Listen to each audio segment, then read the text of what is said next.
I went there with one simple plan. Drop off her boxes. Say nothing. Leave. 7 months of silence sat in the trunk of my car. Hoodies, books, a mug I bought her before everything broke. I knocked once, already rehearsing how fast I'd walk away. The door opened. Not her. Her mom. She froze. I froze. She was barely covered. Clearly not expecting company. Hair loose, eyes wide. The kind of moment that feels accidental and wrong at the same time. For half a second, neither of us spoke. Then she pulled the door closer, embarrassed but strangely calm. "I'm sorry," she said quietly. "I thought you were someone else." I handed her the box, staring at the floor, apologizing too many times. She took it, but didn't close the door. "You don't have to rush," she said. "She's not home." That should have been my cue to leave. Instead, she stepped back and let me in. The house smelled the same. Coffee, lavender, memories I didn't ask for. She placed the box down gently, like it mattered more than it should have. "She never told me you were coming," she said. "I didn't tell her," I replied. Silence stretched. Heavy. Loaded. Then she looked at me. Not in that awkward way anymore, but with concern. With something almost protective. "She didn't treat you right," she said softly. That hit harder than I expected. We sat, far apart, talking about nothing, and somehow everything. How breakups echo through families. How some endings never feel clean. She apologized for things she never did. I listened longer than I planned. When I stood to leave, she walked me to the door. This time she was fully covered, composed, different.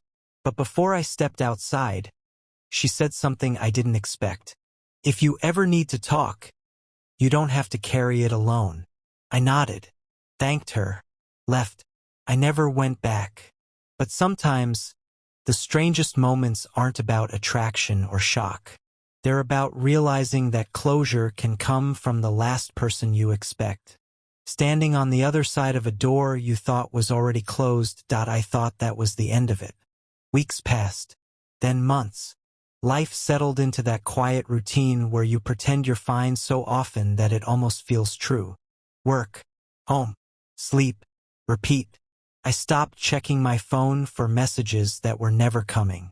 Then one evening my phone buzzed. A number I didn't recognize. "I hope this isn't strange," the message read. "This is her mom." I stared at the screen for a long time before replying.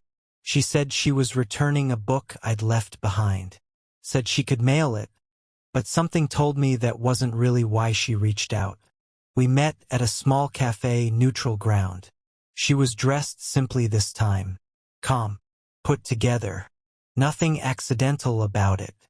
She slid the book across the table, then didn't pull her hand back right away.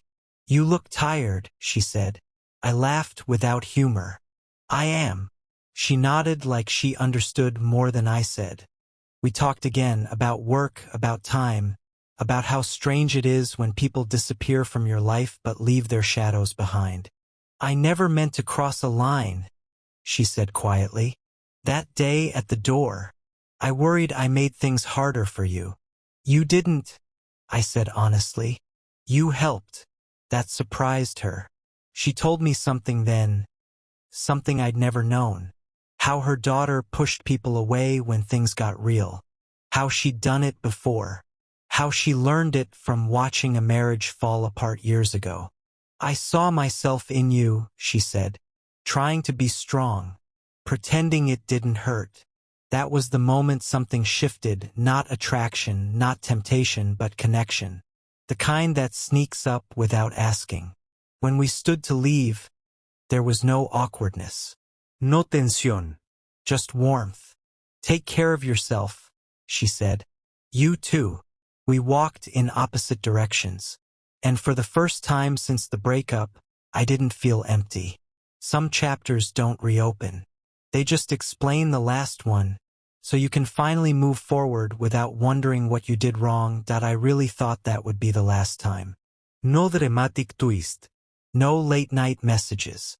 Just two people walking away with a quiet understanding. But life doesn't always respect clean endings. A few days later, my ex texted me.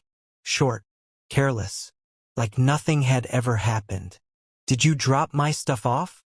I stared at the message, feeling nothing. That scared me more than the pain ever did. Yes, I replied. Your mom has. It. 3 dots appeared, disappeared, appeared again. She didn't say anything weird, did she? That told me everything. I didn't answer. That night I realized something important. I wasn't hurt anymore. I wasn't angry. I was just done. The power she used to have over my thoughts was gone. Weeks passed. No more messages. No more memories sneaking up at midnight. Then one Sunday afternoon, I ran into her mom again, completely by accident. Grocery store aisle, frozen foods, the most ordinary place imaginable. We both laughed at the timing. How are you really? She asked. Better, I said, and I meant it. We talked for a minute.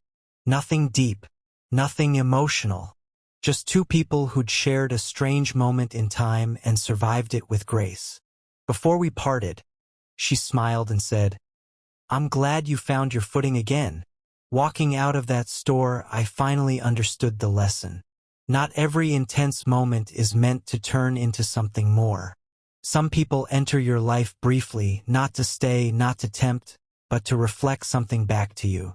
Your worth, your patience, your ability to walk away without breaking. And sometimes the real closure doesn't come from the person who hurt you. It comes from realizing you don't need anything from them anymore. The funny thing is, there was no big finale after that. No reunión. No confrontación. No dramatic confession waiting to happen. Just time.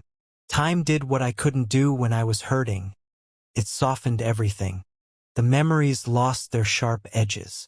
The questions stopped demanding answers. One evening, months later, I was cleaning my apartment when I found an old photo of us. I looked at it for a second, then threw it away without hesitation. That's when I knew. I didn't get over her in one powerful moment. I outgrew the version of myself that needed her approval to feel whole. Somewhere out there, she's living her life. Her mom is too, and I'm living mine, lighter than before. That night at the door, it wasn't a mistake. It wasn't temptation. It was a mirror. It showed me that kindness can exist without intention, that respect can exist without desire, and that closure doesn't always come from the person who broke you. Sometimes, comes quietly, when you finally stop waiting for it.